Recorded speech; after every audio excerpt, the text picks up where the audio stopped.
good workout, man. Yeah. That's good.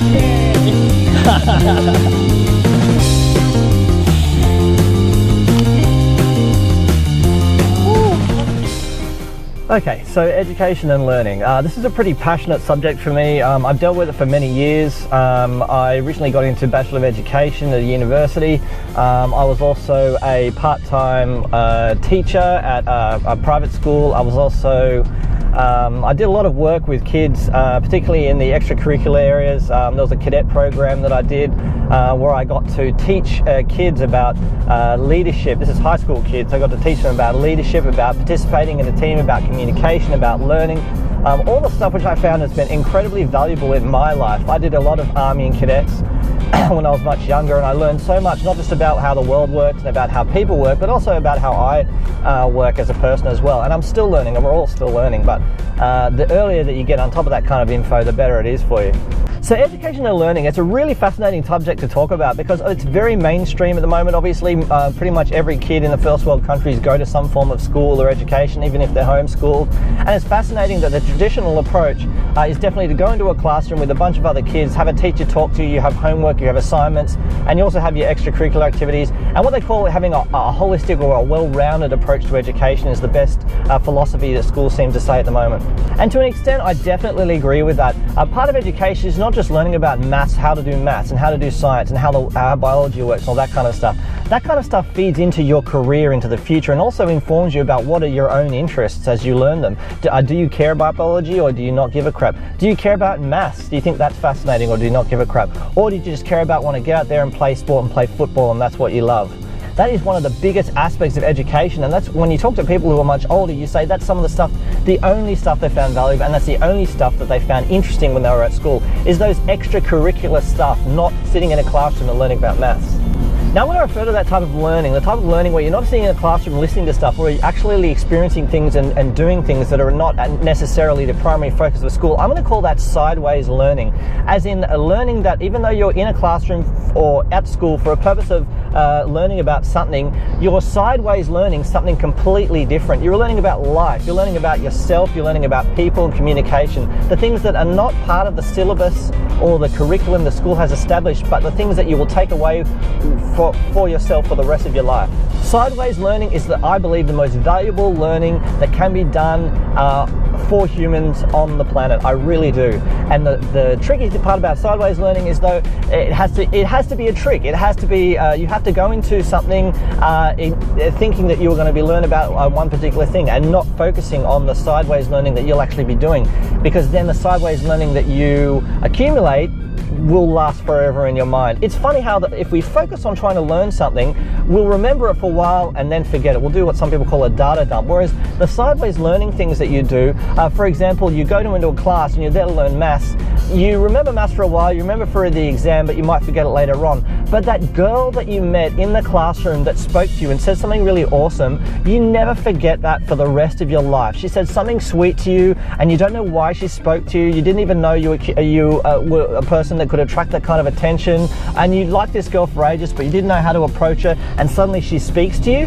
You don't remember the math equation, but you remember that girl, and that's sideways learning. Now, in that example, I mean, I don't know how much value that would have for you as a learning exercise, except that it teaches you about human interaction, yourself, and it's an experience that informs what you do and how you think for the rest of your life.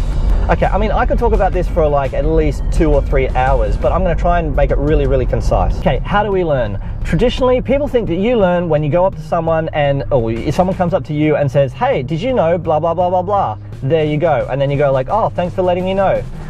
That's not learning, that's actually listening. Learning is an individualized experience. That is that everyone learns in a little bit of a different way depending on their personality, where they've come from, their background, their language skills, and what they like to do. Everyone learns a little bit differently. If you throw a bunch of people in a classroom and start talking to them, some people will learn a lot from that experience, but a lot of people will not learn anything from that experience and sometimes even hate that experience. Okay, I have a lot of principles in teaching and learning, but I'm gonna summarize into 3 principles of teaching and learning, because teaching and learning principles really sort of interweave, so it's hard to talk about them separately. So here are the 3 principles of teaching I believe are the most important things for any educational experience. Number 1, There is a hierarchy about what the best ways to learn are. Now, ironically, even though that traditional sensibility around education, or the traditional school of thought around education is about going to a classroom and listening to a teacher and then doing homework and doing extracurricular activities, listening to someone talk is actually the lowest form of learning that pretty much exists. Isn't that crazy? People want to teach you stuff so they talk to you. That's the lowest form of learning. And next up from that is reading. Next up from that is doing. And then number one, the best, at the top of the hierarchy in terms of learning something and remembering it for the rest of your life, the best learning can be done when you yourself are teaching the subject. If you're able to talk to other people and try to teach them about something by talking and by doing, you are actually engaging in the highest form of learning. So when you're teaching someone something, if you're just talking to them, they're not learning crap. They're not learning anything. They're listening to you and they're thinking, wow, this person is really annoying, or wow, this person is really pretty, or they're like, man, I hope I can remember all this crap, but they're not actually absorbing the material that you're saying. Sorry, I'm getting a little bit passionate about it. I don't know how many times I've seen people use an educational approach where they think that just talking is the best way to teach people. It's not. If you want people to remember stuff, you have a multidisciplinary approach to teaching. Yes, you can do some talking, but you also have to get this person to do, and you also have to get the person to try and teach back at you the stuff that you're trying to teach. You want the person to experience conflict in terms of talking about what they agree or disagree with the subjects that you're talking about. They let them talk about why they want to learn this stuff. You want to also assess them at the end and say, show me what you've learned. Have you done a good job or have you done a poor job? And then give them a reason why that's important. Those are the approaches to learning that you have to approach as a learner and as a teacher. You need to engage in that multidisciplinary format so that you address all of the parts of the pyramid, from listening to doing to reading, and then to actually teach it back and then be assessed on that. If you follow all of those aspects of the multidisciplinary approach to teaching, you'll have the best students you have ever seen. Hey, that leads to my second point. Number two, if you are teaching someone, you need to address the needs of the learner. You need to actually conduct a small assessment on the learner to find out how do they actually learn. Almost nobody learns primarily by listening. If you go around and ask a person one question, and that is, what is your favorite way of learning? Is it to listen? Are you a doer? Are you a talker? Or are you a reader? Which one are you? And invariably, a lot of people will say, well, actually, I'm a doer. I like to get my hands dirty and actually do stuff. Or people will say, well, actually, I like to read. Like, that's my favorite way of learning. You're like, okie dokie. If that's your favorite way to learn, then instead of me talking into your face for half an hour, I'm going to give you this material to read, and then you can get back to me and we can talk about what you thought of it. I can't say there's enough time, but making people listen to you is not education. Okay, and that goes for the same for the learner. The learner needs to try to understand, how do they learn best?